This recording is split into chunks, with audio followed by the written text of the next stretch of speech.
Om. Hari Om. We'll chant chapter 6, sloka 10 onwards. Sloka 10. Yes. Okay.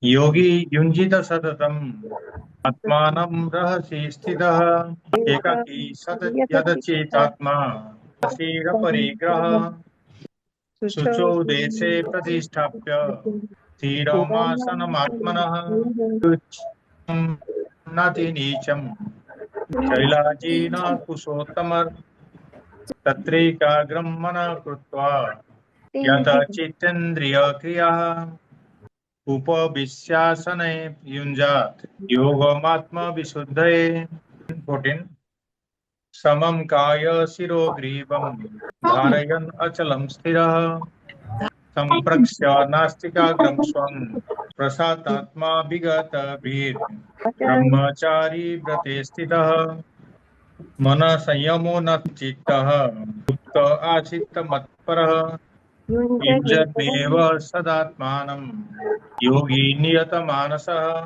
शान्तिं निर्वाणपरमां मत्संस्थाम् अधिगच्छति नात्यस्नतस्तु योगोऽस्ति न चैकान्तमनस्नतः न चाति स्वप्नशीलस्य. Welcome to this session of Bhagavad Gita Chapter 6. We have completed up to sloka number 15 last time, and we continue from sloka 16. So far, we have seen how this chapter, which is normally called as a yoga, as Atma Sanyama Yoga, but dhyana is the main thing here. So, Bhagavan Sri Krishna has already indicated various means of how you should conduct yourself in the yoga. How you should sit, how you should walk, how you should talk, and what you should eat, what you should not do, how you should sleep. Various do's and don'ts have been prescribed. In the 15th sloka, he said that you balance your mind, concentrate your mind, and control your mind. Then only you will achieve peace. And once you achieve that peace of mind, then you abide in me, be steadfast in my own true nature. Mat sanस्थam adhigacchati. Be steadfast in my own true nature. भगवान का ऊपर नजर first. Then only it is called moksha. And this yoga, when he's saying, it is not yoga, Patanjali yoga. It is dhyana yoga or jnana yoga. Jnana yoga leading to dhyana, dhyana yoga leading to jnana. Okay. This yoga is used for everything. Karma yoga, jnana yoga, upasana yoga, dhyana yoga, and also ashtanga yoga. Normally, we associate yoga with asanas only, but it is includes all types of efforts. Now, sloka 16, it says, it continues the process of what to do, what not to do when you are sitting for meditation. It says, Natyasnat astu yogosti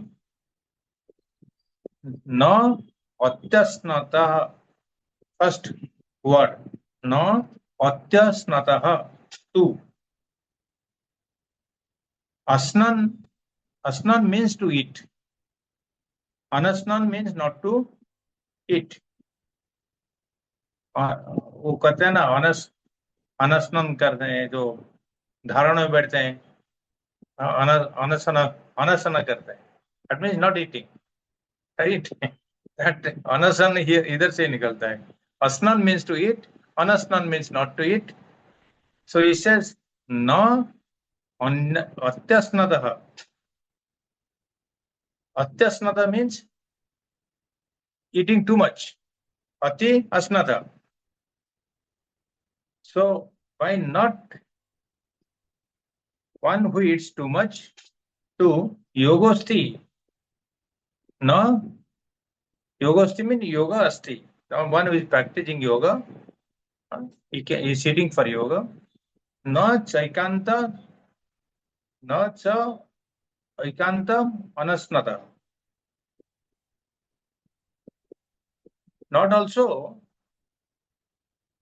he'll sit down at one place and he doesn't eat. Huh? By becoming solitary, then he will sit down for yoga only and he will not eat at all. Huh? Those things also not good for yoga. Then he says, Nacha ati swapna silasya. Here it means not too much of sleep, not too much of without sleep. Jagrado, naiva charjuna. So, Bhagavan says that, oh Arjuna, yoga is not possible for one who eats too much or for one who does not eat at all, neither for the person who habitually he sleeps too much or for the one who keeps awake too much.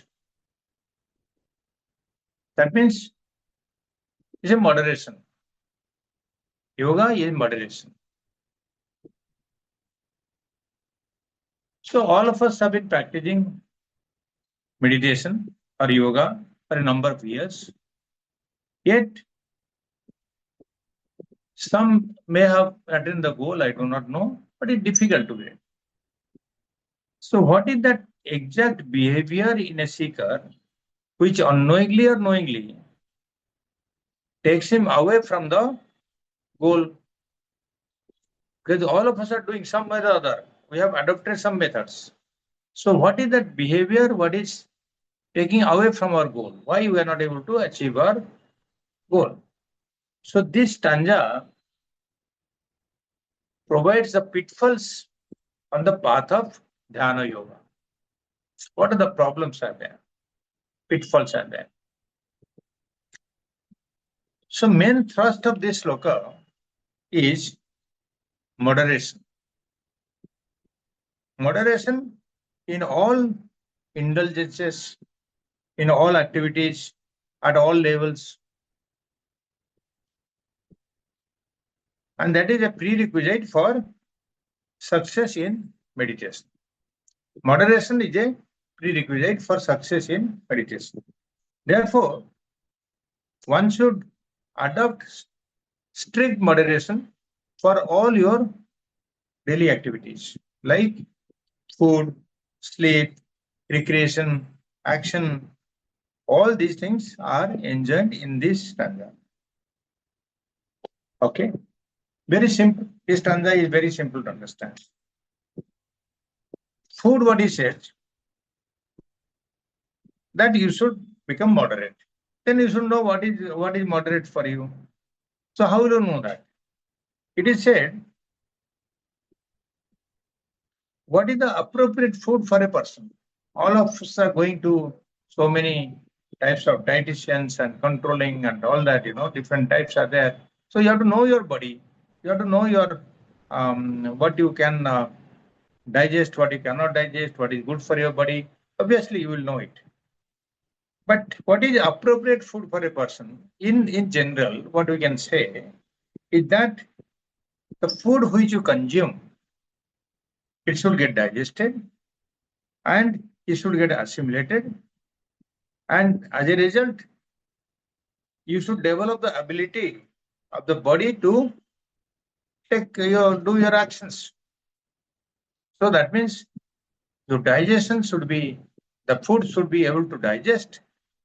You should be able to assimilate, and the assimilation should result in providing the strength for the body to undertake whatever duties are there. Many people ignore this. Not some people. Some people only go by the nature of what the body needs. But many people ignore this. And people are there, they say we are foodie and you'll eat too much. And they go out of the way to eat. And they eat so much that they fall sick, or there is indigestion, or there is a loose motion, things like this, it goes on. People do not understand that they have to be moderate in consumption of food. So that greed for yoga is not good. Na asti, yoga na asti. See? And if somebody eats, indulges in its food habits too much or too less, then he will suffer from his illness. As a result, he will have some disease, and then he will not be able to perform yoga. Yoga, when you're saying, it is not the asanas, but it's a dhyana yoga or meditation we are talking about.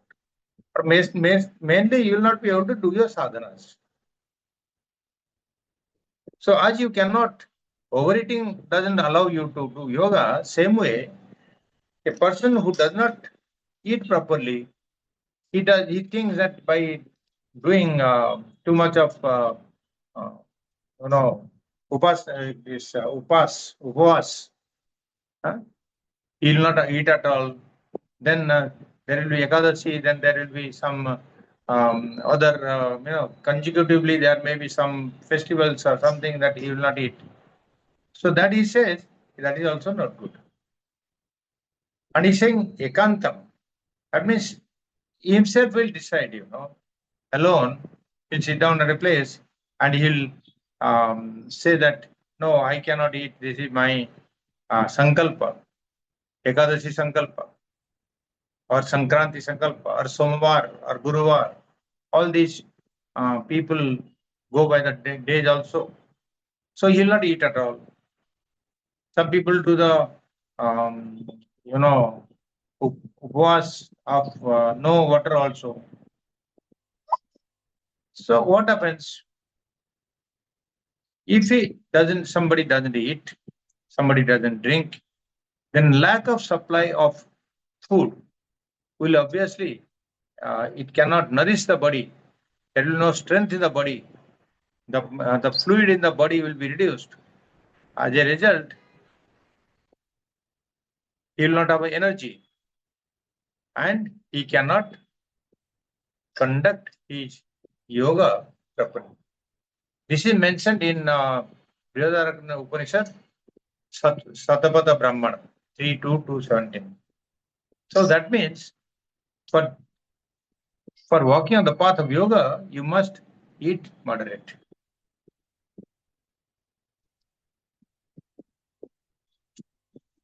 It is all well known, but many people are also following the path. Many of us. As is well known, if one eats the food which is moderate, is appropriate, then the food is assimilated and it sustains his strength. It does not hurt him. So that which is more, it harms him. That which is less, it also harms him. So it will not nourish his body. So you have to do moderation. So the idea is that yoga is not achieved by overeating or undereating. Appropriate quantity of food must be consumed as prescribed in the scriptures. We have a reference in Patanjali Yoga Sutra that when you're eating, you should fill up your stomach only half, ardham. Then another quarter you should fill with water. The fourth quarter you should leave empty. Okay. And the emptiness is left because there will be movement of air and for digestion. Same way, he's talking of sleep also. Sleep is what? He's saying that You cannot achieve yoga if you habitually sleep long. That means you're oversleeping. That means tamas is taking over. So you cannot achieve yoga. Same thing, if you are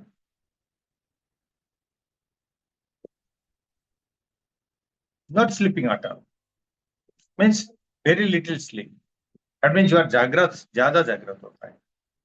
So one has to be careful. He says, Arjuna, be careful, because if you do not sleep also, there will be so many types of pitfalls.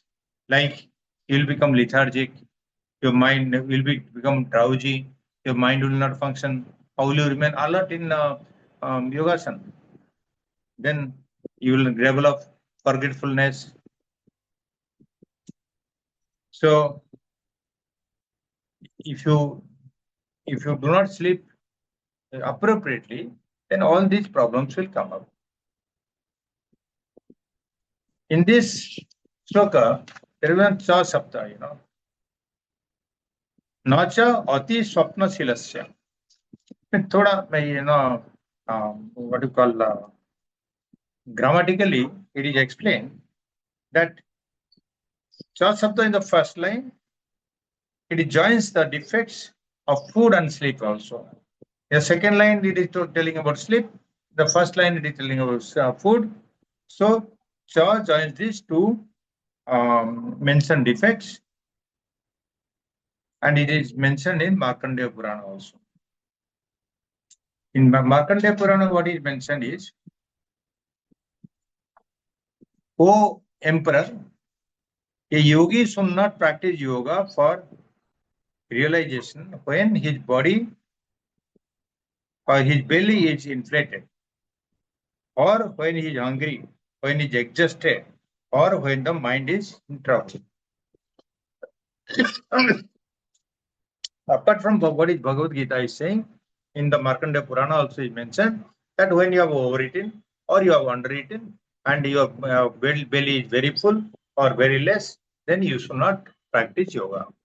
There also it is mentioned that you should not get into dhyana or yoga, dhyana yoga, when it is too cold or it is too hot, or when it is cold and hot, and or when it is very windy also. Huh? So a regular practitioner of yoga should not undertake yoga during these periods. Markandeya Purana 36.46. So windy also. When there is a cyclone, you should not sit down for a dhyana. When there is a very cold, you are shivering, you cannot sit down for dhyana. Or it is too hot, you are perspiring, you cannot sit down. So all these things are also mentioned in our Gita and Puranas also, in the Upanishads also. Okay. This is very simple. It's only a what do you call procedural. Shloka 17. Yuktahara viharasya yukta chestasya karmasu yukta swapna babudasya yogo bhavati dukkha yuktahara viharasya yukta chestasya karmasu yukta swapna babudasya bhavati dukkha. So here again the same thought process is proceeding in Shloka 17, where he is saying Yukta Hara Viharasya. Yukta. Yukta means moderation. Okay. So moderation in Ahara and Vihara. One who is moderate in intake of food and also in recreation. Vihara means घूमने को जाने का. I'm going for traveling or sightseeing or picnic. So you should have moderation. Moderation in consuming and recreation. Yukta chestasya karmasu. So your moderation should also be in chesta, your efforts in karma, in action. Whatever activity you are undertaking, That also should be in moderation. Yukta swapna bhavodasya. Again, yukta is moderation in swapna avabodhasya. That means in sleep and in wakeful state. Then he saying, yogo bhavati dukkha. If you practice this, if you remain in moderation in all these things, what is prescribed here, that yogi, he becomes dukkha. Dukkha means not dukkha, is dukkha hani kar deta hai, anyata. Dukkha, he kills dukkha. That means he is the destroyer of pain. Dukkha is the destroyer of pain. Okay. So to a person who is practicing yoga here is dhyana yoga. A person who is practicing and he is practicing with moderate food intake and also movements or traveling, and who is moderate in his efforts for works, moderate also in sleep and wakefulness, all these things put together, that yogi, he becomes a destroyer of dukkha. And will come how he becomes a destroyer. What does it mean? So in the last one, yogo bhavati dukkha. As per the yogo bhavati dukkha. That means that the person who is practicing yoga, he becomes destroyer of sorrow. Ha means hanti.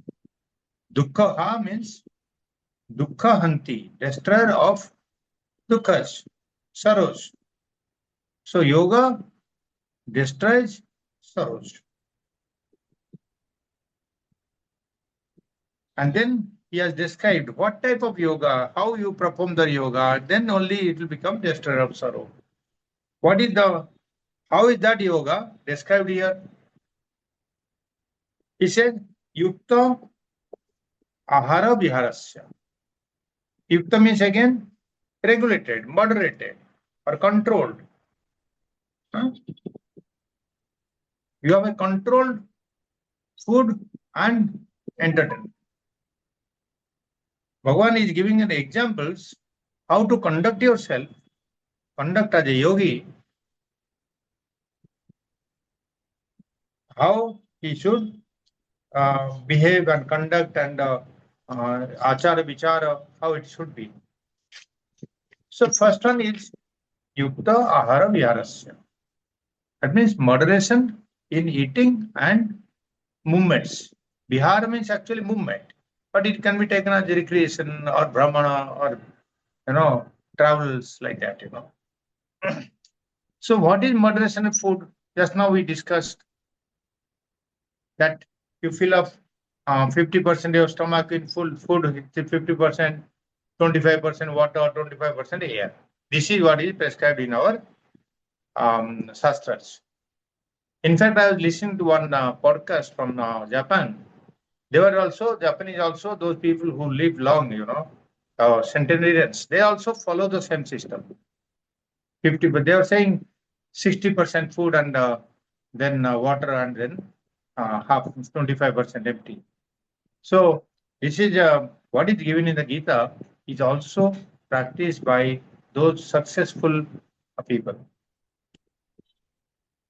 So that is the moderation in food. So besides that, there are other good conducts.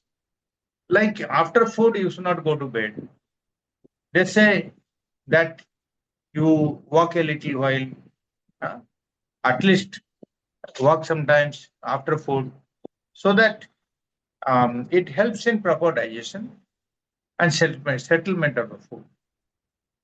ingest, you should regulate your food intake, food consumption, and move around in a relaxed manner. In Bhagavad, there is a statement that Pathyam Hitam Mitam. Pathyam Hitam Mitam. The food, what you take, it should be Pathya. Pathya means it should be proper. Like we say, no? When you fall sick, you talk Pathya. Actually, Pathya is a proper food. Pathya should be, that food should be Pathyam Hitam. It should be beneficial to you. And Mitam, it should be moderate in quantity. All these things, Pathyam, Hitam, Mitam. Mita is moderation or less. It should be regulated. The other thing they say in Bhagavad is that the meal should be easy to make, easy to cook. Quickly you should be able to make. You don't waste time in cooking. I've seen South Indians don't do that much. In one go they finish. They don't spend so much of time in cooking. But in Odisha, the whole day goes on cooking. From breakfast to lunch to dinner, somebody is engaged in cooking only. So, why it is said that you should make quick meals, easy to cook? You need not cook so long time, because you are wasting time. That time, cooking meals, the time and effort that you give, that you should spend for your spiritual practices, for your dhyana or yoga or meditation. So take out the time from food cooking, etc., and employ that time for your spiritual practice. Next one is Yukta Chestasya Karmasu. Moderate efforts in all activities. Chesta. Jitna काम करते हो, you should be moderate.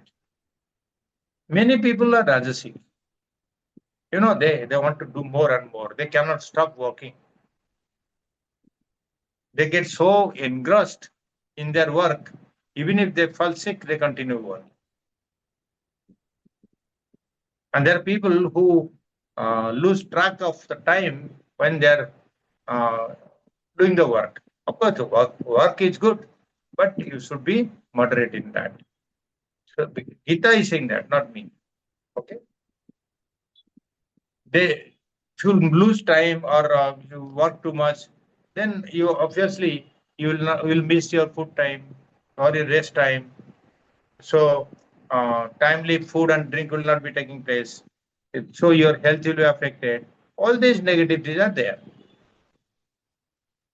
Some people think that obviously doing selfless work for the society is very good. But some people get so engrossed in that selfless work, they think that they'll get spiritual brownie points by doing too much. Now that too much should be avoided. You do in moderate. Your effort should be moderate in that. Choose the appropriate activities, what you want to do, and what is your capability, both physically and financial capability. Don't overstress yourself. Okay.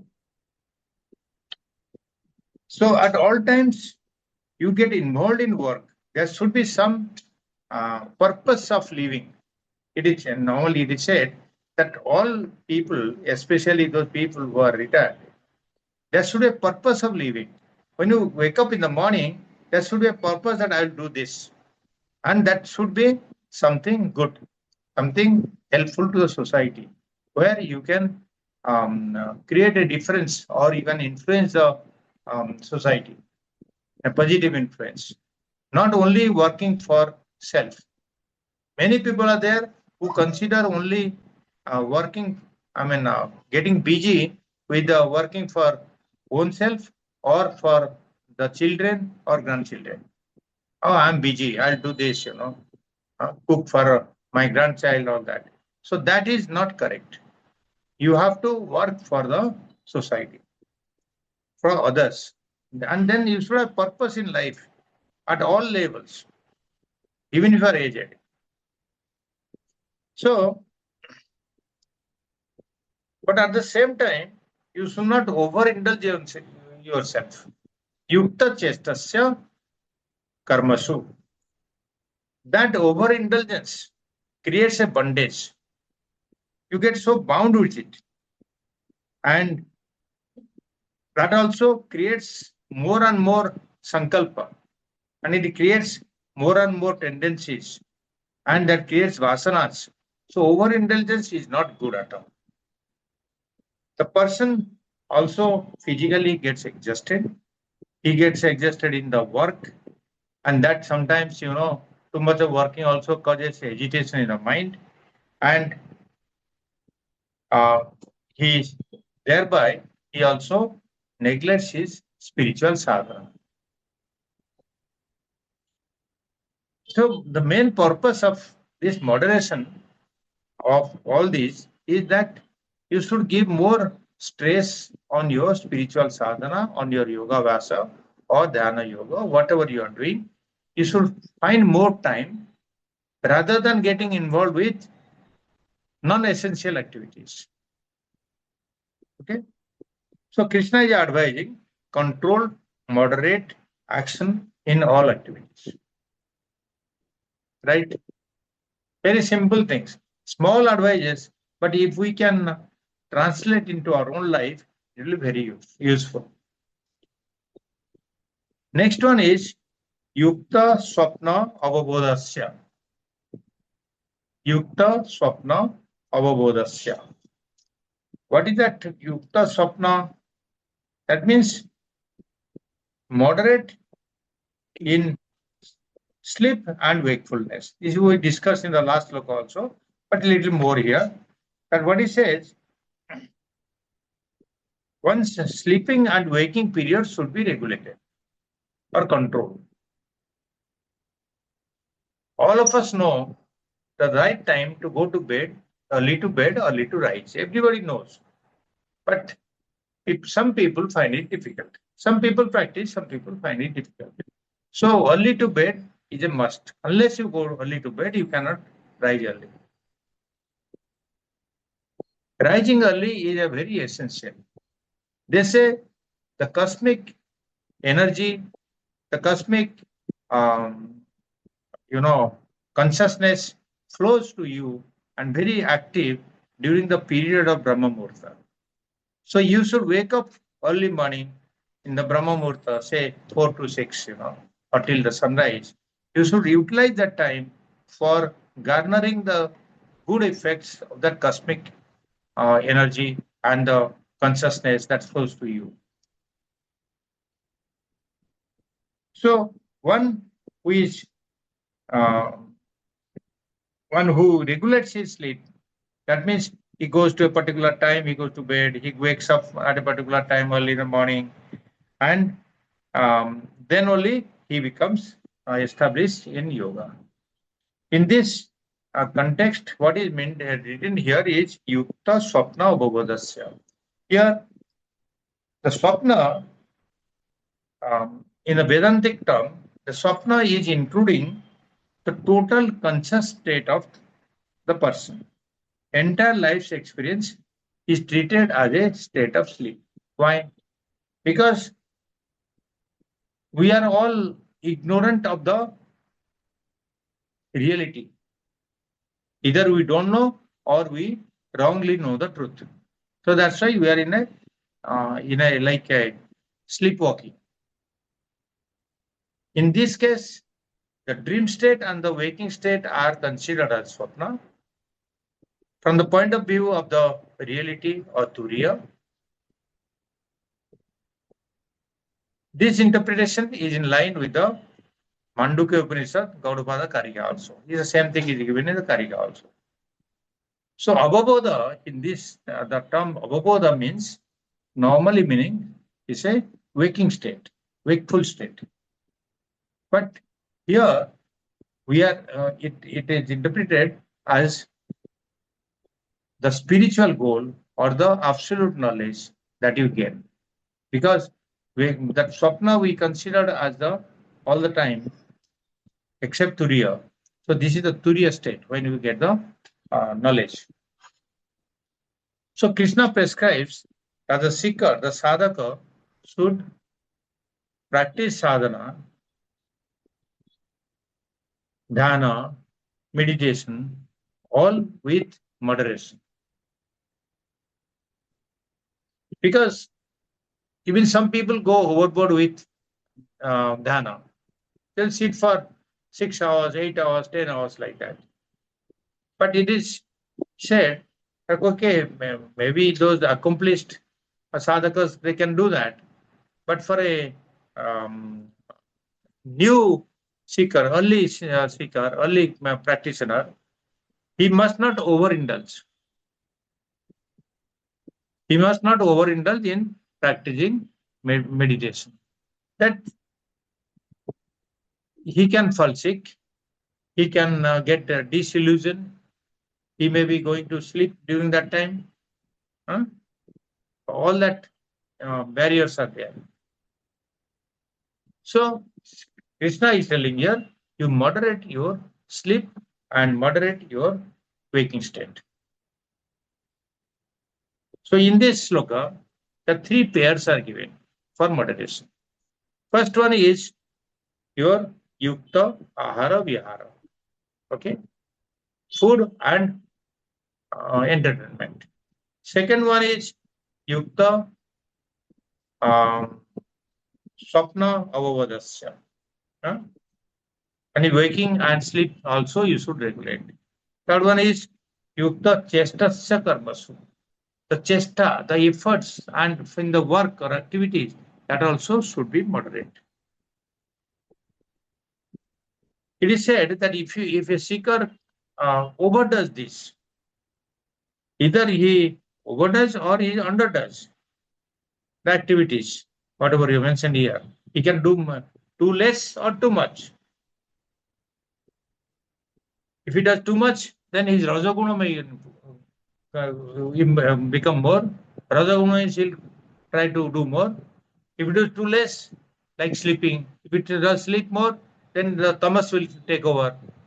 So all that, either too much rajas or too much tamas, that will create a hindrance to the dhyana yoga or the samadhi that you are expecting to attain. But once you attain this, then that yoga becomes the destroyer of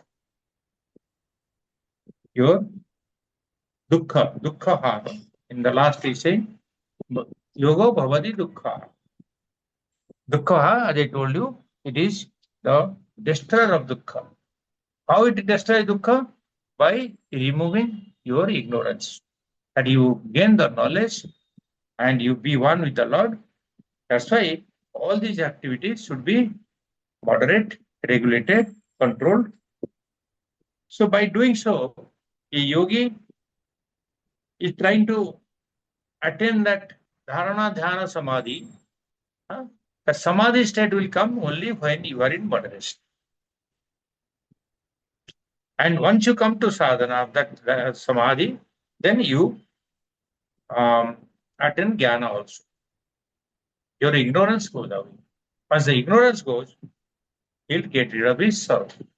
Once he knows that I am with the Paramatma, I am merged with the Paramatma, then Paramatma, he is the Ananda Swarupa.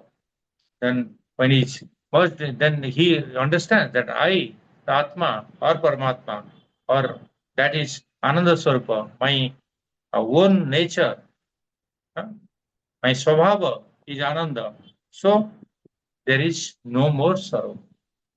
When it is full of Ananda, there is no question of sorrow. And when there is no sorrow, there is no sansara. When there is no sansara, there is no cycle of birth and death. Then he attains liberation or mukti or moksha. This is the goal, final goal. All the time, while whatever you're reading, even in the Gita or anywhere else, final goal is the moksha. Keep that as the ultimate goal. Don't get satisfied with dharma, artha, kama. That goal you set, all of you are merging. Okay. So in this sloka also, the mukhya goal is a moksha. And all these are accessories, is a way to conduct yourself for attaining that moksha. With this, we conclude our class as well as the sloka here. We'll do a short bit of dhyana.